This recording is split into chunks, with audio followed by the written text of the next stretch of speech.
जहाँ पे देव दर्शन हो वहीं भव पार होता है।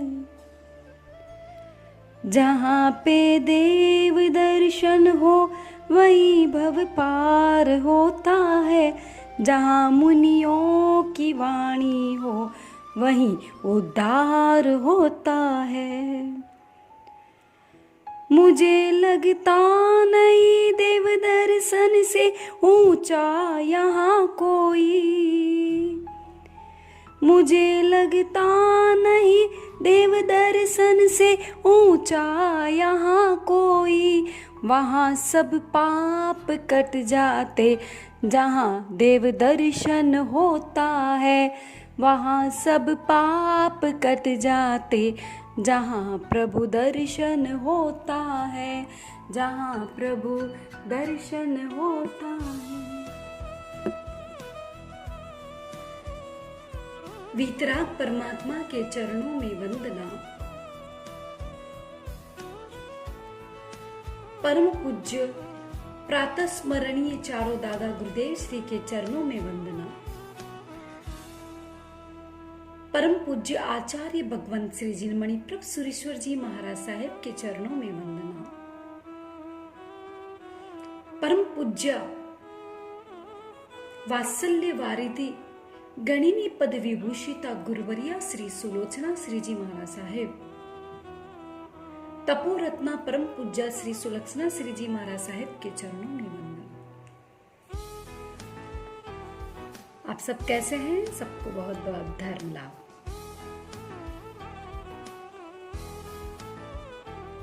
आज हम परमात्मा भक्ति के कुछ स्वरूप को समझने की कोशिश करेंगे। किसी ने कहा है, मूर्ति के बिना मंदिर की शोभा, मूर्ति के बिना मंदिर की शोभा, काजल के बिना आंखों की शोभा, दांत के बिना हाथी की शोभा, दांत के बिना हाथी की शोभा, चंद्र के बिना रात्रि की शोभा, सुगंध के बिना पुष्प की शोभा, सुगंध के बिना पुष्प की शोभा, जल के बिना सरोवर की शोभा, छाया के बिना वृक्ष की शोभा, छाया के बिना वृक्ष की शोभा, शक्कर के बिना मिठाई की शोभा, नमक के बिना भोजन की शोभा नहीं होती। उसी प्रकार भक्ति के बिना मानव जीवन की शोभा भी नहीं होती।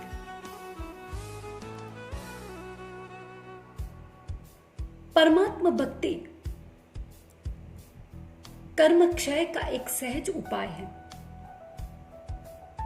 भक्ति ही मुक्ति की सरल युक्ति है। परमात्मा भक्ति मुक्ति का सबसे सरल माध्यम इसलिए है क्योंकि न तो इसमें बुद्धि की अपेक्षा है और न ही शारीरिक बल की अपेक्षा, न तो तप की आवश्यकता है और न ही यम नियमों की आवश्यकता, न तो जप साधना की जरूरत है और न ही ध्यान साधना की आवश्यकता। आवश्यकता है तो मात्र भावों की, अटूट श्रद्धा की, समर्पण की आवश्यकता है।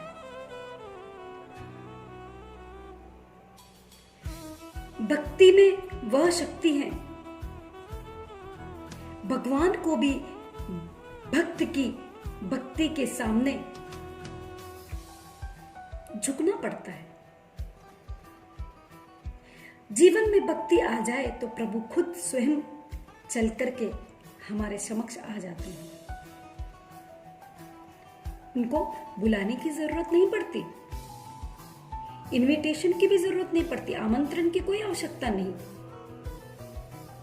बस ऑटोमेटिक श्रद्धा से आमंत्रण उन तक पहुंच जाता है।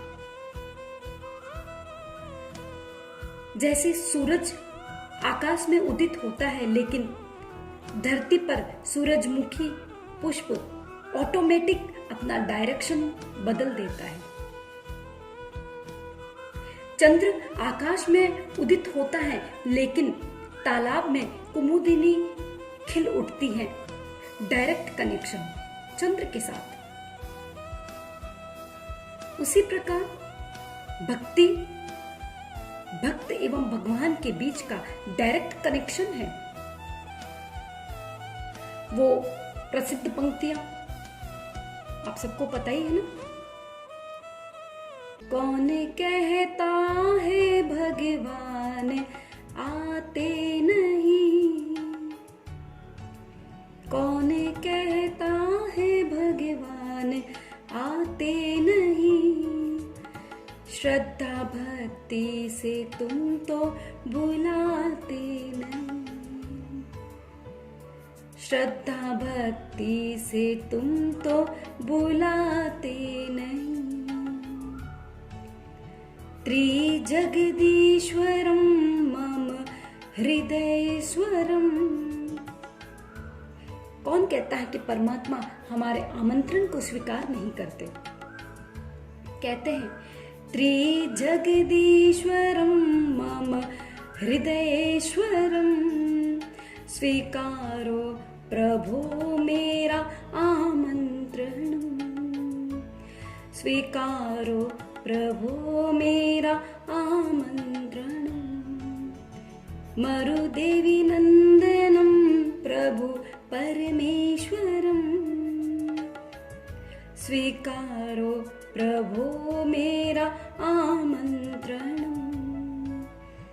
मरुदेवी नंदनम प्रभु परमेश्वरम, स्वीकारो प्रभो मेरा आमंत्रण। नाभिनंदनम प्रभु आदेश्वरम, नाभिनंदनम प्रभु आदेश्वरम, स्वीकारो प्रभु मेरा आमंत्रण, स्वीकारो प्रभु मेरा आमंत्रण। जीवन में भक्ति आ जाए तो प्रभु खुद चले आते हैं। श्रेयांश कुमार के जीवन में भक्ति का योग आया तो प्रभु ऋषभदेव खुद चले आए। चंदन बाला के जीवन में भक्ति आई तो प्रभु महावीर खुद चले आए। केवट के जीवन में भक्ति आई तो राम खुद चले आए। सबरी के जीवन में भक्ति आई तो श्री राम खुद चले आए। मीरा के जीवन में भक्ति आई तो श्री कृष्ण खुद चले आए।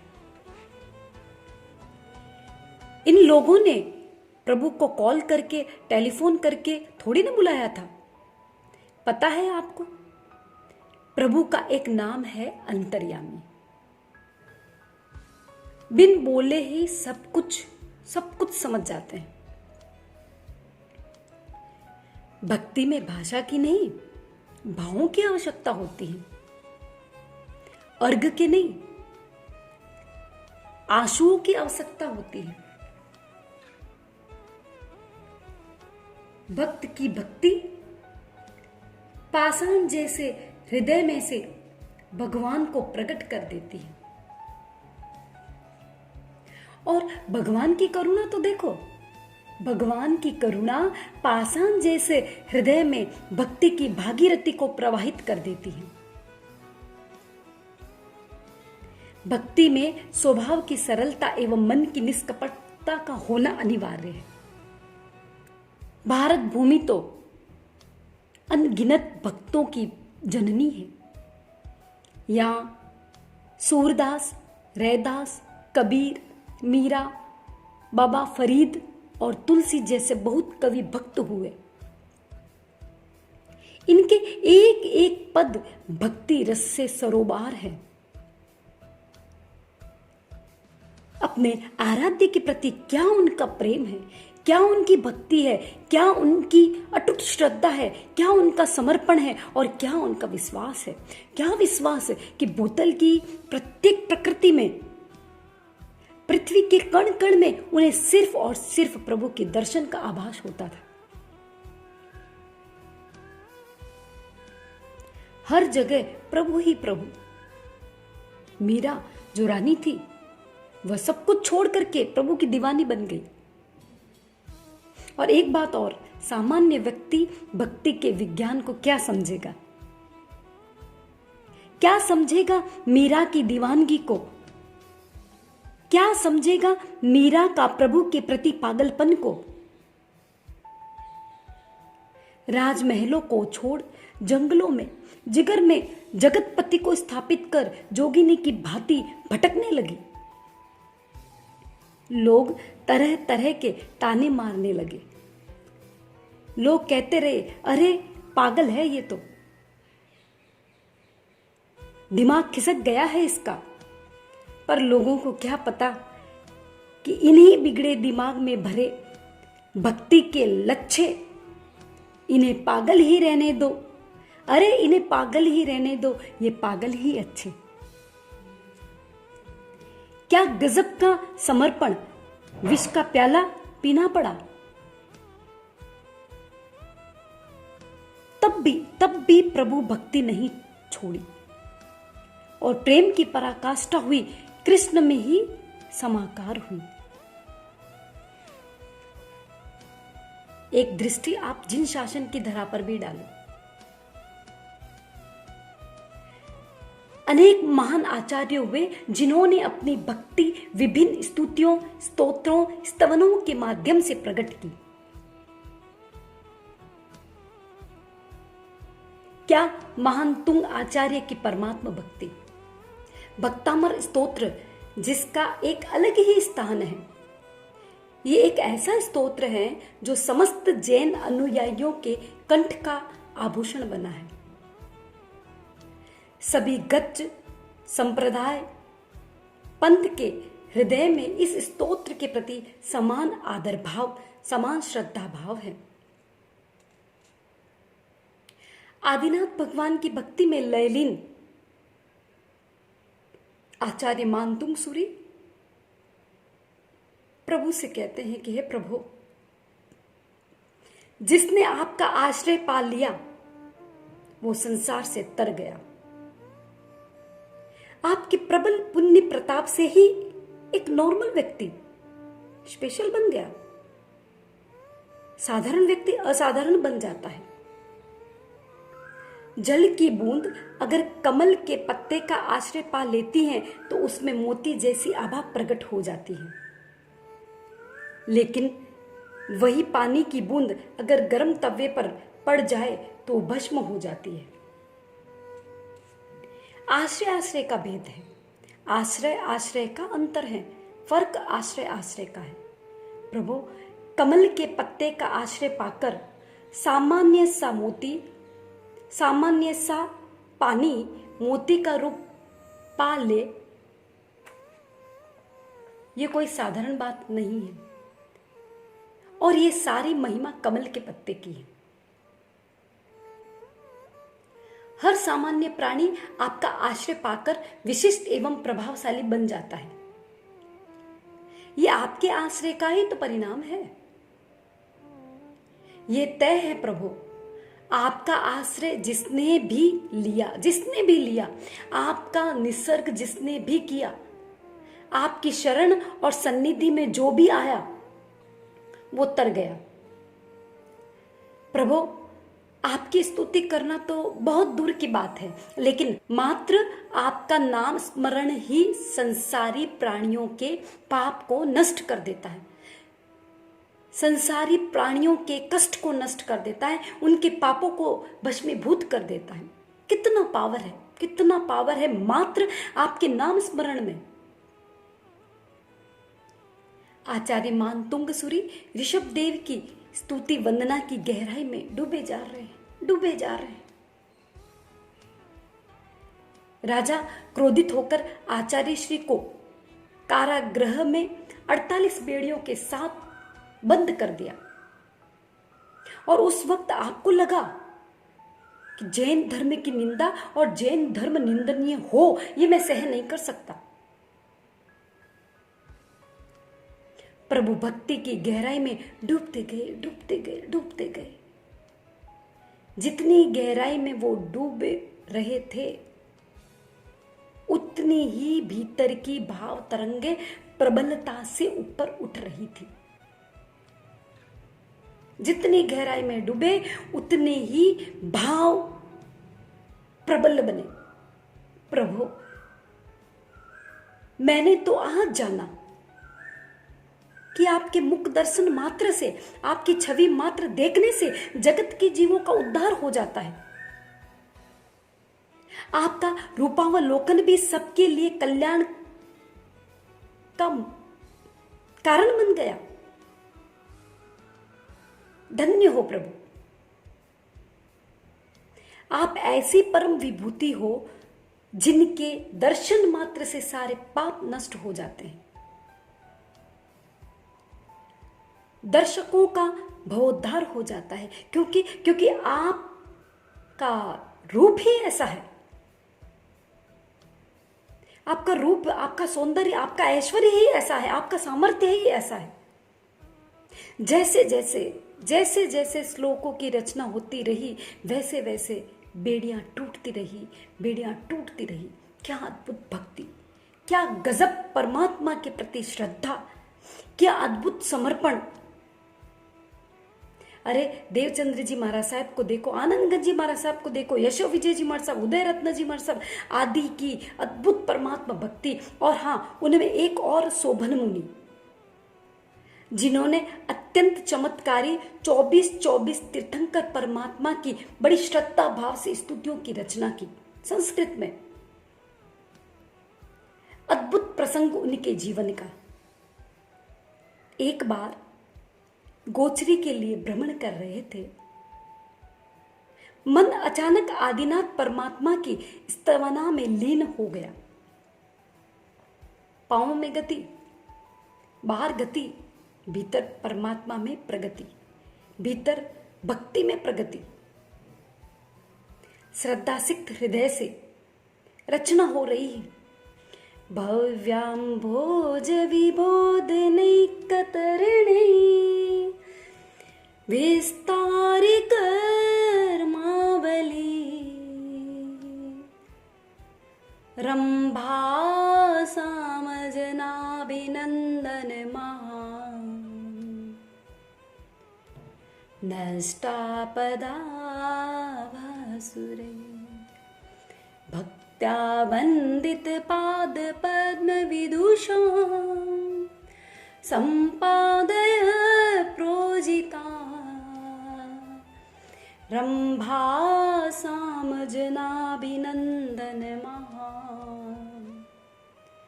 नष्टापदा भासुरे। 4 लाइन की स्तुति बनी। पहली और चौथी लाइन एक जैसी, लेकिन अर्थ दोनों का अलग अलग, अर्थ दोनों का भिन्न भिन्न। भीतर स्तुति की रचना हो रही और पांव आगे बढ़ रहे। चलते चलते एक घर में गोचरी के लिए गए। श्राविका ने प्रमुदित उल्लसित बाहों से गोचरी वोहराई। गोचरी वोहर करके, गोचरी जरूर वोहर रहे थे, पर भीतर का कनेक्शन परमात्मा भक्ति में जुड़ा। घर से निकले और अब अजितनाथ भगवान की स्तुति निर्माण में उनका मन डूब गया। डूबा तो इतना डूबा कि घूम घाम के वापस शोभन मुनि उसी घर में पधार गए। उन्हें पता ही नहीं चला कि मैं वापस उसी घर में आ गया। अत्यंत मेधावी, कुशाग्र बुद्धि, प्रज्ञा संपन्न शोभन मुनि, संभवनाथ भगवान, अजितनाथ भगवान, सुमतिनाथ भगवान आदि 24 तीर्थंकरों की स्तुति रचना एक के बाद एक करते चले आए। और आश्चर्य वाली बात तो यह है कि उन्हें यह तक पता न चला कि एक ही घर में मैं 24 बार गोचरी आ गया। वो परमात्मा भक्ति थी जो बाह्य प्रवृत्ति को भूल करके भीतर में डूब गए। लेकिन उस श्राविका के भीतर की वृत्ति भी तो देखो, क्या वो श्राविका रही होगी? उसके हृदय में शुभ भाव आसमान की ऊंचाई को लांग रहे थे। अहो मुनि भगवंत की क्या कृपा मुझ पर, एक दिन में 24 बार सुपात्र दान देने का अवसर प्रदान किया। आज मैं धन्य हो गई, आज मैं निहाल हो गई, आज मेरा उद्धार हो गया, आज मेरे घर का कोना कोना पवित्र हो गया। प्रमुदित भाव से 24 बार गोचरी भराई। आज यदि ऐसा घटित हो जाए तो बीबीसी न्यूज बन जाती है ना। एक दूसरों को कहते हैं कि देखो देखो आज तो हमारा सब मेरे तीनों टाइम मेरे घर पर गोचरी आए। लगता है कि आसपास कहीं गोचरी नहीं मिली होगी, पता नहीं कैसी कैसी बातें बना देते हैं। लेकिन वो श्राविका 24 बार एक ही मुनि के द्वारा गोचरी वोहराने के बाद भी उनके भाव में कोई परिवर्तन नहीं। शोभन मुनि की विरचित ये जो स्तुतियां हैं वो सर्वगच्छ मान्य है और सभी श्रद्धा से गाते हैं। ऐसे 2, 10 नहीं, 15, 20 नहीं, सैकड़ों उदाहरण भरे पड़े हैं इतिहास के पन्नों पर। ऐसे परमात्मा भक्ति से ओतपोत उदाहरण। आचार्य कलापूर्ण सूर्य को तो आप सबने और हम सबने देखा, क्या उनकी परमात्मा भक्ति, क्या संकेश्वर दादा के प्रति अनन्य श्रद्धा। तो परमात्मा भक्ति कर्म क्षय का सबसे इजी वे, सबसे इजी। मैंने पहले ही कहा, न जप करना, न तप करना, न उपवास करना, न माला गिनना, न क्रिया करना, और न ही पहाड़ों में जाकर के ध्यान करना। तीनों टाइम खाते खाते भी भक्ति कर सकते हैं, घर में बैठे बैठे भक्ति कर सकते हैं, ऑफिस में बैठे बैठे भक्ति कर सकते हैं, आप काम करते करते भी भक्ति कर सकते हैं, प्रभु से प्रार्थना कर सकते हैं, हे प्रभु तेरा गुणगान गाना मेरा काम है, हे प्रभु तेरा गुणगान गाना मेरा काम है, उसको स्वीकार करना तेरा काम है। हे प्रभु तेरी चौखट पे आना मेरा काम है, तेरी चौखट पे आना मेरा काम है, और मेरी बिगड़ी बनाना तेरा काम है। हे प्रभु मन को मंदिर बनाना मेरा काम है, मन को मंदिर बनाना मेरा काम है, पर उस पर आसन जमाना तेरा काम है। हे प्रभु दीपक बाती लगाना मेरा काम है, दीपक बाती लगाना तो मेरा काम है, लेकिन उसमें ज्योति जलाना तेरा काम है। हाँ प्रभु ये तेरा ही काम है। जिंदगी भर बार बार ठोकरें खाई, बहुत ठोकरें, अगणित ठोकरें, जहां गया जिधर गया उधर निराशा ही निराशा पाई, लेकिन सुख की जिंदगी तो मैं तब से जी रहा हूं जब से प्रभु तेरी शरण पाई। अब हमारे जीवन में सदा सर्वदा यही रहे, यही हमारी प्रार्थना है आपसे। मेरे विचारों में सदा सर्वदा तेरा ही आकार रहे, मेरे विचारों में सदा सर्वदा तेरा ही आकार रहे, मेरे वचनों में सदा सर्वदा तेरा ही उच्चार रहे, मेरे रक्त में सदा सर्वदा तेरा ही संचार रहे, मेरे रक्त में सदा सर्वदा तेरा ही संचार रहे, मेरे कण कण में सदा सर्वदा तेरा ही विस्तार रहे, मेरे कण कण में सदा सर्वदा तेरा ही विस्तार रहे। भव भव तेरी शरण पाकर चरण में बैठी रहूं,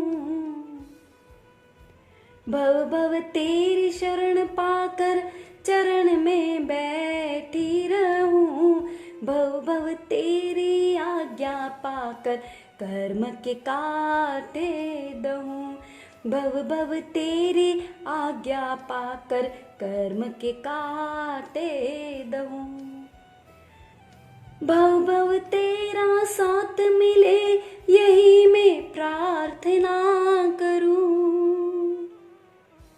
भव भव तेरा साथ मिले यही मैं प्रार्थना करूं, भव भव शासन तेरा मिले यही मैं कामना करूं, भव भव शासन तेरा मिले यही मैं कामना करूं।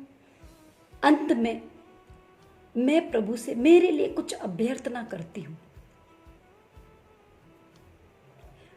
परमात्मा की प्रबल भक्ति में,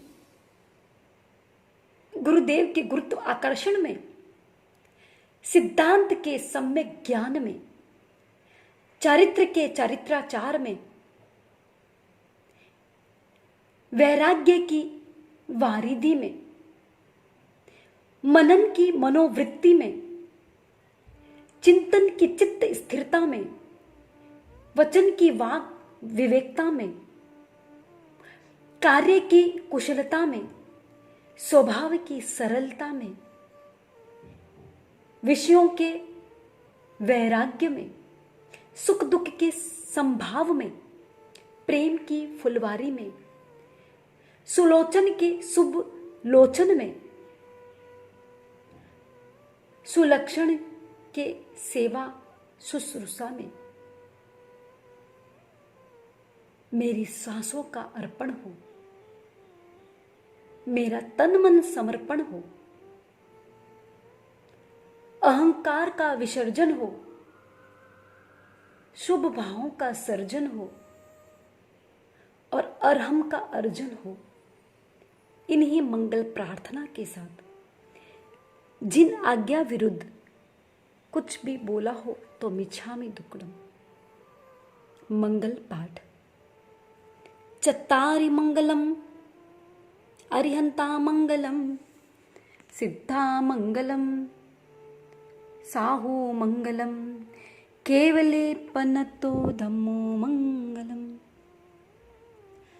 चत्तारि लोगुत्तमा अरिहंता लोगुत्तमा सिद्धा लोगुत्तमा साहू लोगुत्तमा केवली पन्नतो धम्मो लोगुत्तमा।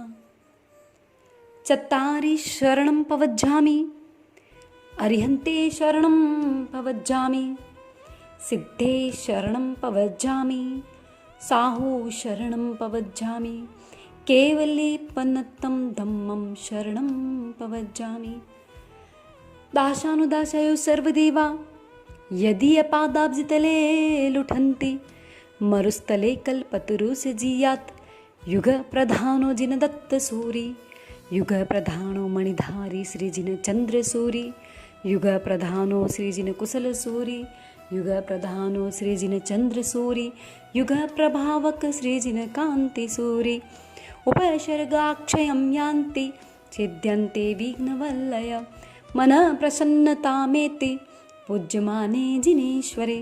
सर्वमंगल मांगल्यं सर्वकल्याणकारणं प्रधानं सर्वधर्माणं जैनं जयति शासनम्। धर्म लाभ